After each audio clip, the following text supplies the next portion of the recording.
warahmatullahi wabarakatuh.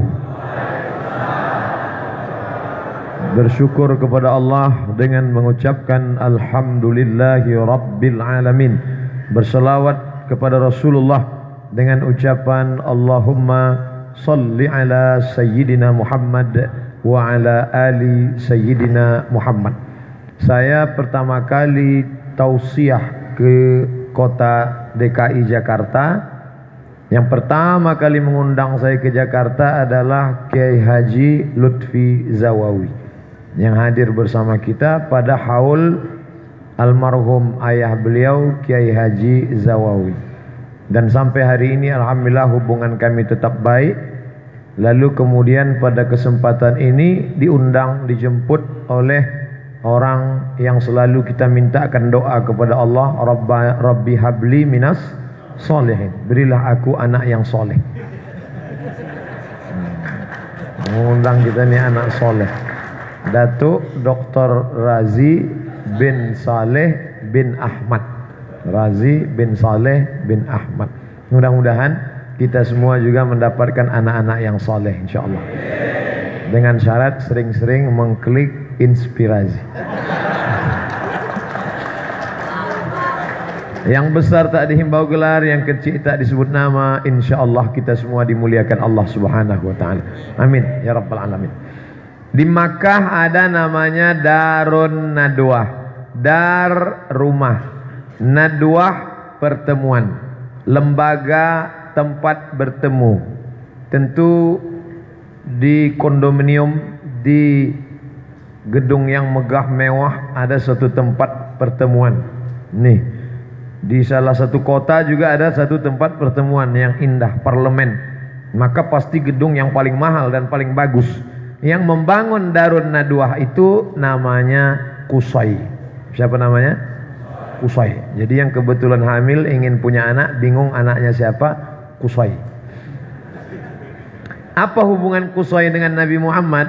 Muhammad bin Abdullah bin Abdul Muttalib bin Hashim bin Abdi Manaf bin Qusay.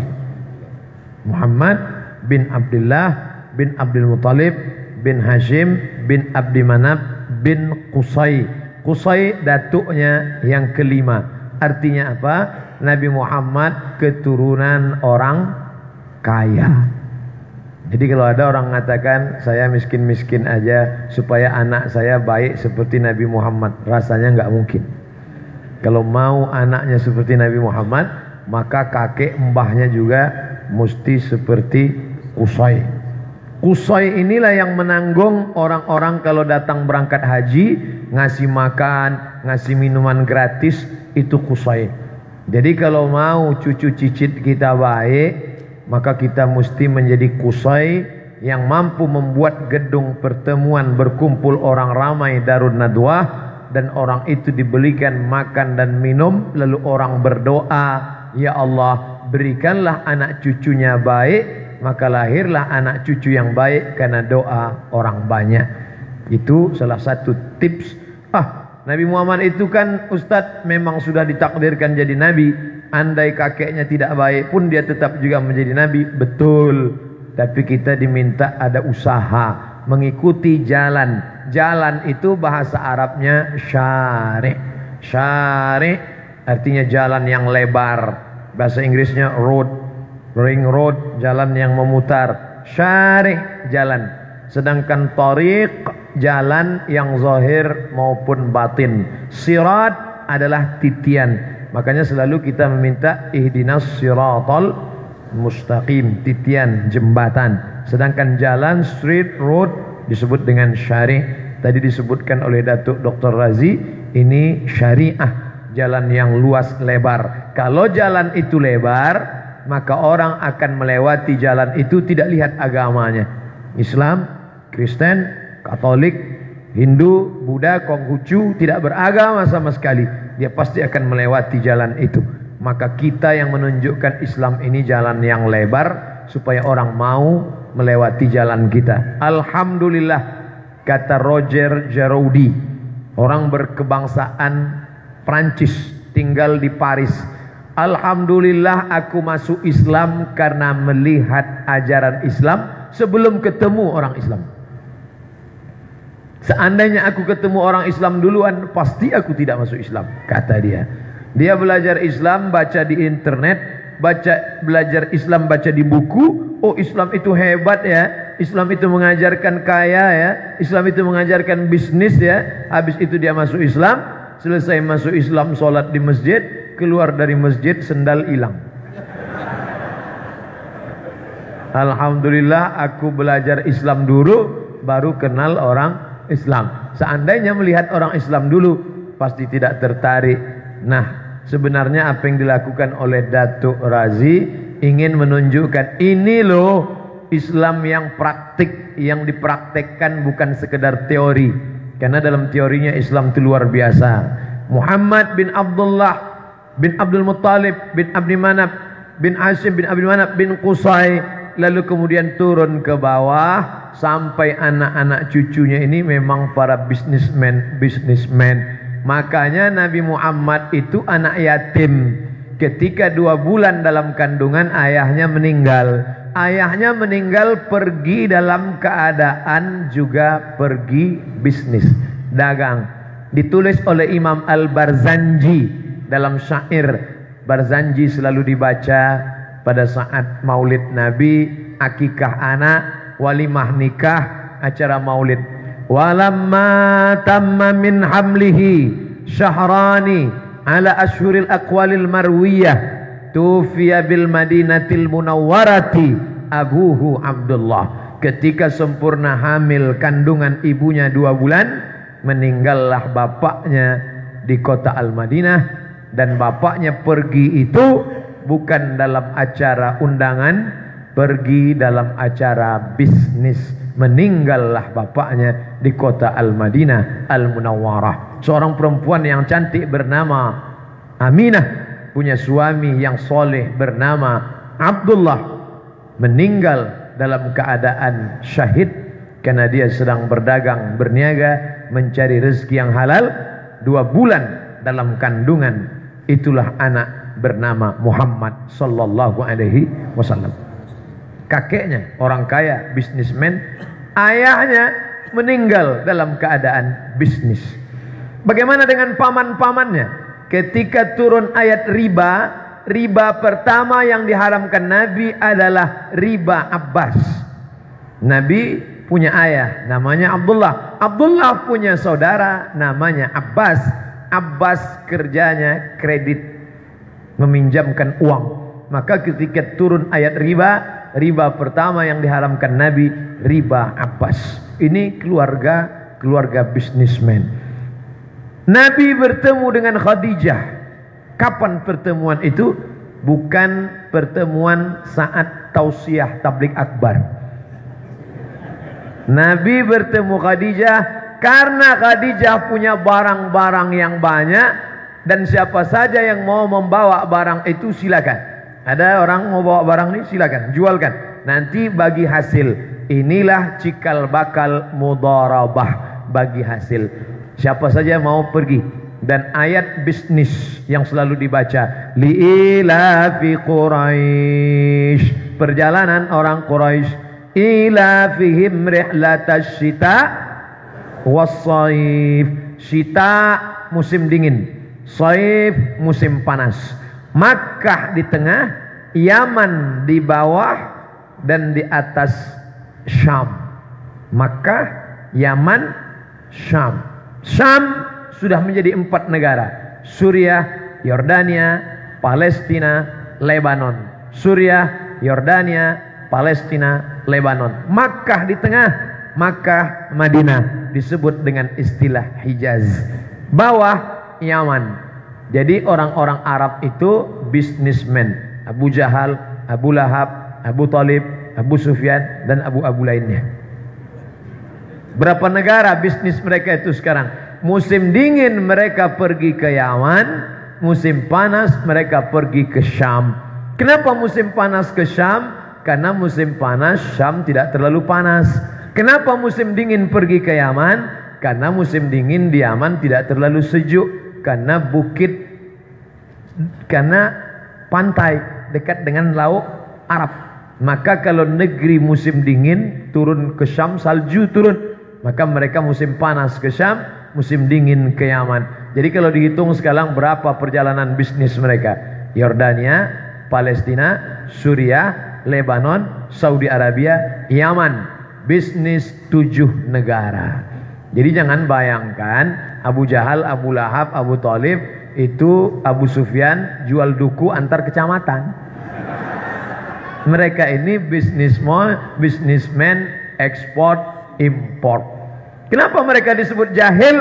Mereka disebut jahiliyah bukan karena jahil tidak tahu bisnis. Mereka ini para pedagang korporat perusahaan ekspor impor. Mereka disebut jahil karena tidak tahu tentang Tuhan. Jahil mereka, luar biasa jahilnya. Dia ambil tepung gandum, dia buat bentuk manusia, dibuat di situ bentuk manusia besar-besar, disembah. Ketika perut lapar dimakan. Nah itu jahilnya, itu luar biasa. Tidak ada yang lebih jahil daripada itu. Itu yang membuat mereka disebut jahiliyah. Adapun bidang ekonomi, mereka amat sangat maju. Mereka adalah bisnismen yang kaya-kaya. Dan Nabi Muhammad hidup di tengah lingkungan itu, dan dia bawa barang-barang milik Khadijah. Hanya saja ada yang beda. Kalau orang lain yang bawa tidak terlalu banyak lakunya. Tapi kalau Nabi Muhammad yang bawa, barang laku sekali. Akhirnya Khadijah heran, siapa yang bawa barang dagangan ini? Kenapa untungnya berlipat ganda? Ada seorang anak muda, siapa namanya? Muhammad. Umurnya berapa? 25 tahun. Mana dia? Oh, handsome ini orang. Luar biasa. Oleh sebab itu maka Khadijah mengutus, coba tanya dia, mau tak dia nikah dengan saya?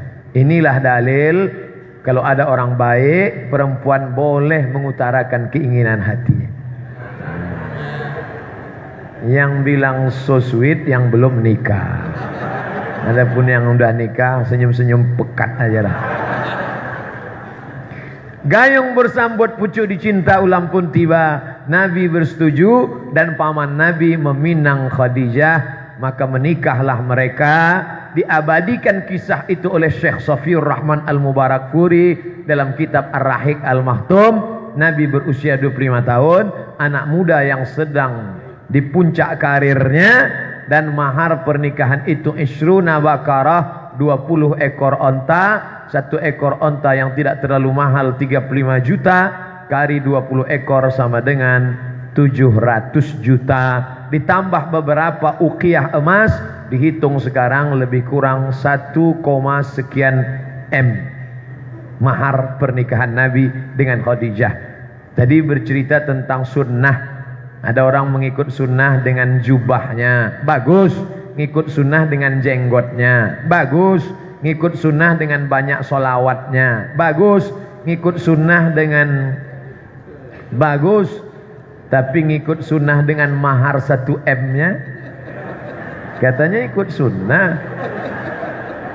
Nabi menikah dengan Khadijah, mahar 20 ekor onta, 700 juta, tambah beberapa uqiyah, 1, sekian miliar.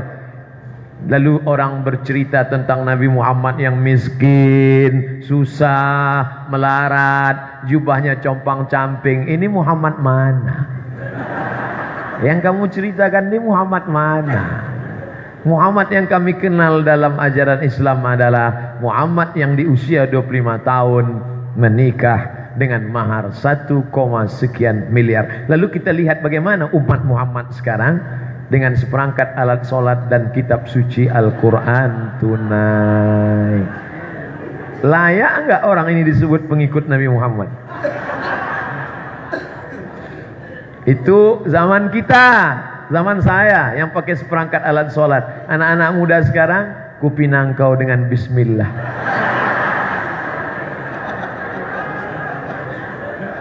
Ustadz Somad, itu yang Ustadz ceritakan waktu Nabi umur 25 tahun sebelum jadi Nabi.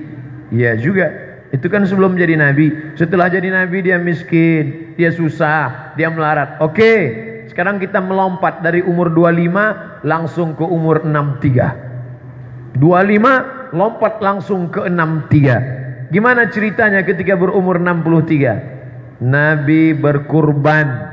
Kebetulan sekarang bulan Syawal, 27 Syawal, tidak lama lagi Zulqa'dah, habis Zulqa'dah masuk Zulhijjah. Di bulan Zulhijjah Nabi berkurban, umur 63 tahun. Berapa ekor? Nabi potong sendiri 63 ekor. Dia berikan pisau kepada Sayyidina Ali, Ali motong 37. 63 tambah 37 sama dengan 100 ekor onta milik Nabi sendiri. 100 ekor onta kali 35 juta sama dengan 3,5 miliar. Kurban Nabi sendirian. Tadi katanya ngeles. Nah itu kan sebelum jadi Nabi. Nah ini sudah jadi Nabi. Itu kan karena sudah mau meninggal. Susah memang kalau orang mencari pembenaran, bukan mencari kebenaran. Jadi kalau mau kaya, berkurbanlah 100 ekor onta. Dulu ada pejabat kita berkurban 1 ekor sapi Australia. Seluruh koran heboh menulis 1 sapi limosin Australia. Tapi Nabi berkurban 100 ekor onta, dia tidak tulis. Kenapa? Dia belum dengar ceramah Ustadz Somad. Oleh sebab itu, buka YouTube, tulis di situ Ustadz Somad. Setelah itu baru buka Inspirasi. Apa maknanya? Yang miskin itu bukan Nabi Muhammad. Yang miskin itu siapa? Yang ngaku-ngaku umat Muhammad, tapi begitu kurbannya seekor kambing kecil. Anak kambing. Memang ada yang pakai sapi, tapi sapinya dikeroyok 7. Dan saat rapat dengan panitia masjid, bolak-balik angkat tangan. Ada diskon nggak, Pak Panitia? Seluruh jamaah, malam ini kita rapat. Tidak lama lagi hari raya kurban. 1 voucher 2,5 juta. Nah, di antara Bapak Ibu kira-kira kami pengurus masjid hanya menyediakan 2 saja. Kambing dengan sapi. Nah, Bapak Ibu siapa? Saya Pak. Angkat tangan. Nah, Ibu iya. Ibu sapi apa kambing? Kayak kambing. Banyaklah malam itu yang ngaku kambing dan sapi. Tapi semuanya hanya sekedar menggugurkan kewajiban, tidak melihat bagaimana Nabi Muhammad dulu sallallahu alaihi wasallam. Nabi Muhammad itu kehidupannya dari mana, Pak Ustadz? Dia awal-awal hidupnya mengambil upah, membawa kambing, onta, lembu ke gurun pasir, yaitu menggembalakan kambing. Setelah dia agak besar sedikit, barulah dia membawa barang-barang dagangan. Lalu kemudian setelah menjadi nabi, ada yang dihalalkan bagi Nabi Muhammad yang sebelumnya tidak pernah dihalalkan pada nabi yang lain. Itulah dia ghanimah, harta rampasan perang. Boleh Ustaz cerita sedikit berapa perolehan harta rampasan perang yang diperoleh oleh Nabi Muhammad sallallahu alaihi wasallam? Pindah ke Madinah, umur Nabi 53 tahun. 40 jadi Nabi, 13 tahun berdakwah, 40 tambah 13, 53. Pindah ke Madinah, umur 53. Tahun pertama 54, tahun kedua 55. Umur 55, Nabi memimpin perang terbesar. Perang itu bernama Perang Badar. Makanya Badar dijadikan salah satu tawassul. Bi ahlil badri ya Allah. Berkat keutamaan orang yang ikut Perang Badar. Perang Badar puncak karir umur Nabi 55 tahun. Badar dengan Madinah jaraknya 150 kilometer. Naik kuda 150 km, umur 55 tahun. Cari umat Muhammad sekarang yang berumur 55 tahun, kasih kuda, suruh naik.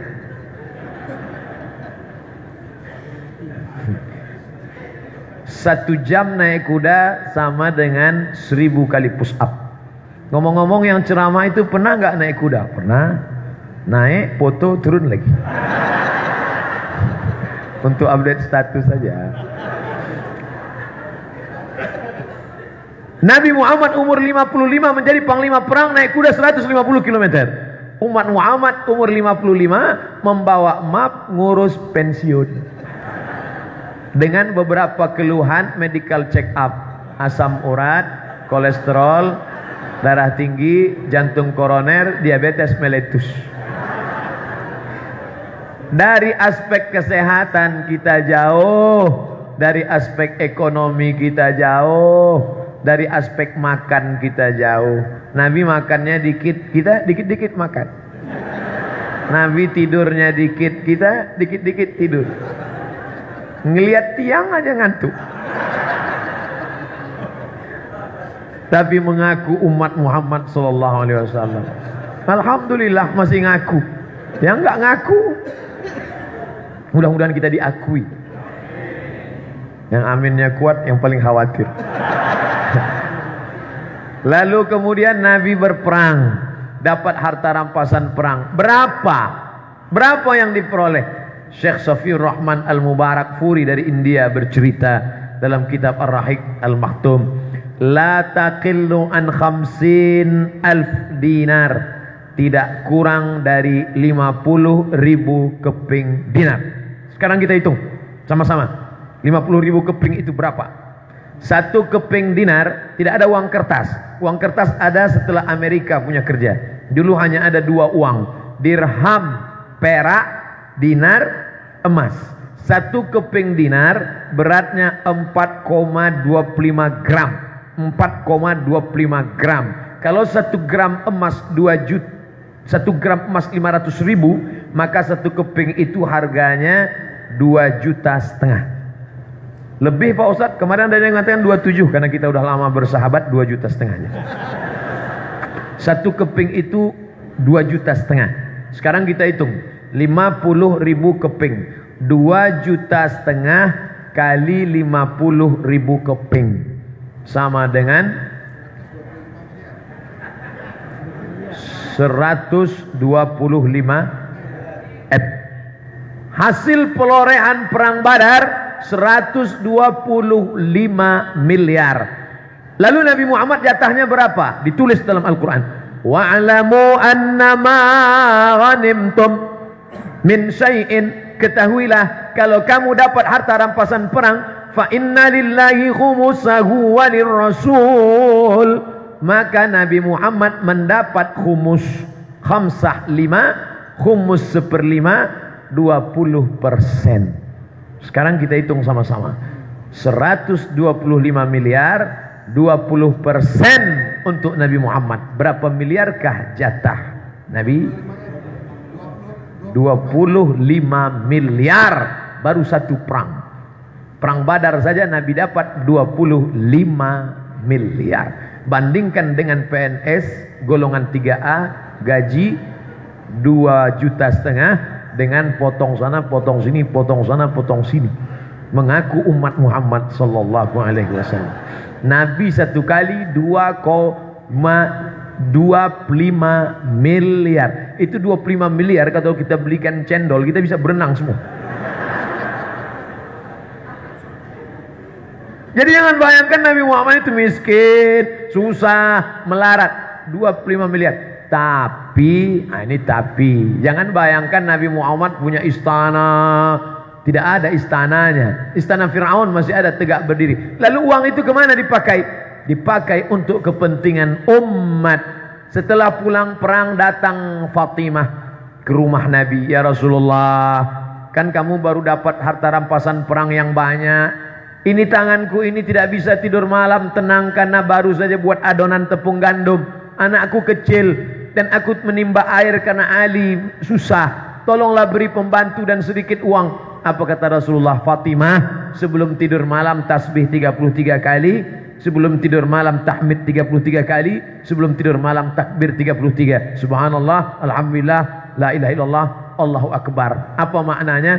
Yang 25 miliar tadi bukan untuk menyenangkan, tapi untuk mencari ridha Allah. Jangan katakan Nabi miskin, tapi katakan dia kaya, tapi hidup bersahaja. Piring emas nggak boleh, cincin emas nggak boleh, kendaraan mewah berlebihan, cukup keperluan saja. Saya hanya ingin meluruskan mindset kita, main otak, settingan otak kita hari ini kita install ulang. Jangan lagi berpikir bahwa Islam itu adalah mati. Banyak orang sebelum ngaji semangat kerja, semangat bisnis, tapi setelah ikut ngaji bawaannya mati. Gimana bisnisnya Pak? Ustadz dulu sebelum hijrah ya, tapi setelah hijrah ini saya bawaannya mau mati aja. Ini enggak benar. Ini bukan mindset yang benar. Bahwa engkau masuk surga dengan harta. Ya. Mana contohnya? Bahwa masuk surga dengan harta. Man bana masjidan, siapa yang bangun masjid, banallah mislahu baitan fil jannah, dibangunkan untuknya satu tempat dalam surga. Siapa yang bangun masjid dibangunkan satu tempat dalam surga. Sekarang saya tanya, yang bisa bangun masjid itu orang kaya atau orang miskin? Orang kaya. Kalau gitu kalau mau booking tempat di surga, bangun masjid. Loh, saya nggak bisa gimana nih Pak Ustadz? Ya nggak punya tempat lah.